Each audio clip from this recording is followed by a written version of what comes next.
মিষ্টি কুমড়া দিয়ে এমন নরম আর সুস্বাদু পুলি পিঠা আগে খেয়েছেন কি? খুবই সহজ কয়েকটা উপকরণে আজ বানিয়ে দেখাবো দারুণ মজার এই পুলি পিঠা। একবার বানালে সবাই বারবার খেতে চাইবে। চলুন দেখে নেই কীভাবে বানালাম। প্রথমেই একটি মিক্সিং বোলের মধ্যে 1 কাপ পরিমাণ ময়দা নিয়ে নিয়েছি আর স্বাদ অনুযায়ী এখানে লবণ দিয়ে দিয়েছি। এখন নর্মাল পানি দিয়ে একটা ডো বানিয়ে নিচ্ছি। অল্প অল্প পানি দিয়ে ডোটা বানিয়ে নেবেন, একেবারে বেশি পানি ঢেলে দিবেন না। অল্প অল্প করে পানি দিয়ে ডোটা বানালে ডোটা একদম পারফেক্ট হবে।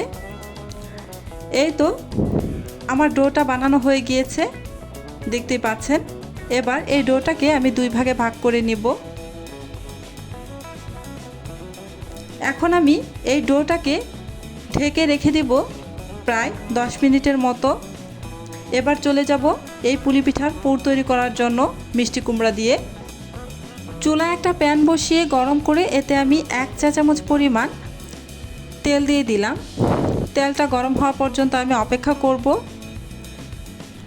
তেল গরম হয়ে গিয়েছে, এখন আমি এতে দিয়ে দিব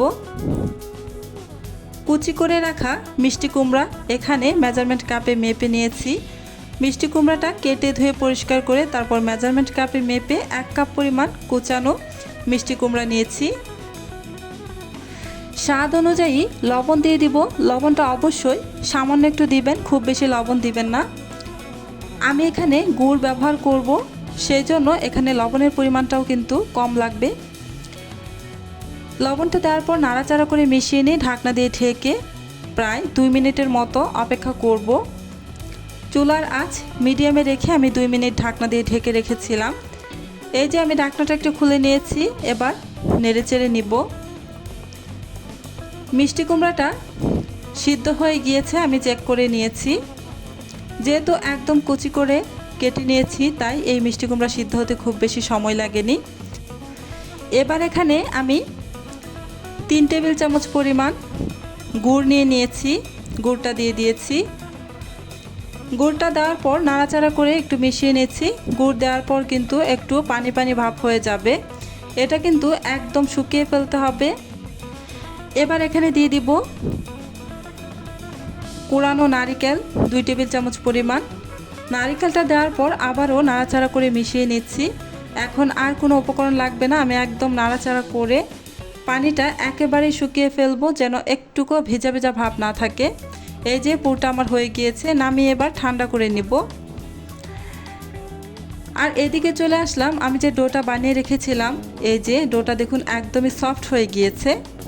রেস্টে রাখার কারণে ডোটা কিন্তু একদম সফট হয়েছে। এবার এই ডোটা দিয়ে একটি বড় সাইজের রুটি বেলে নিব। কিছুটা ময়দা ছিটিয়ে দিলাম, দিয়ে বড় সাইজের একটি রুটি বেলে নিব।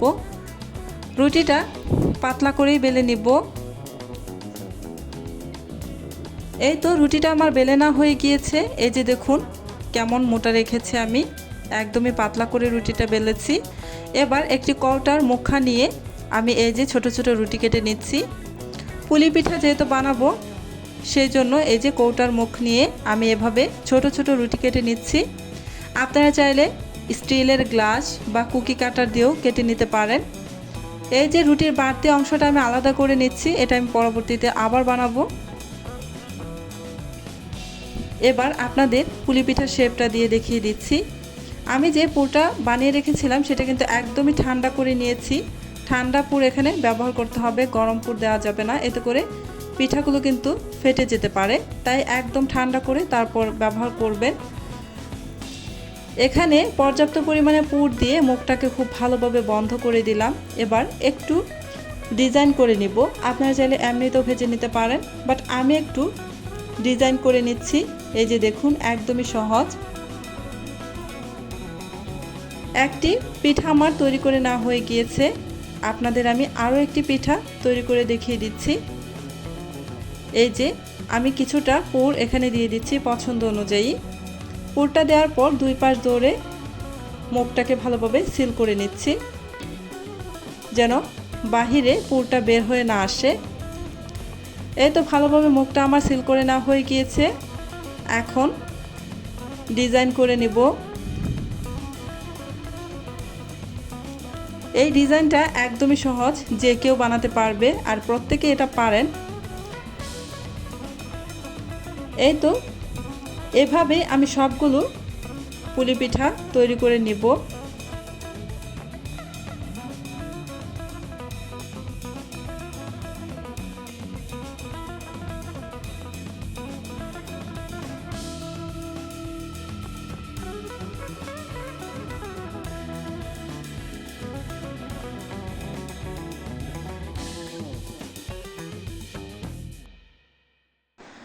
সবগুলো পিঠা তৈরি করে এবার চলে আসলাম ভাজার জন্য চুলায়। আমি আগে থেকে কিছুটা তেল বসিয়ে গরম করে রেখেছিলাম।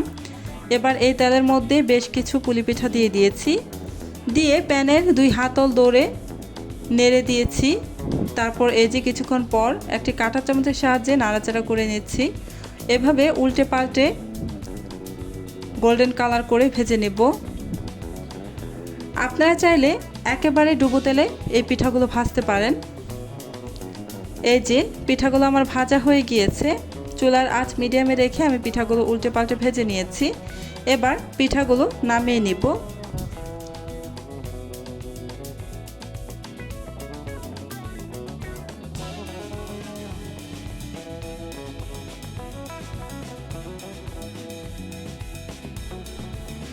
মিষ্টি কুমড়া দিয়ে কত সহজে বানিয়ে ফেললাম নরম আর সুস্বাদু পুলি পিঠা।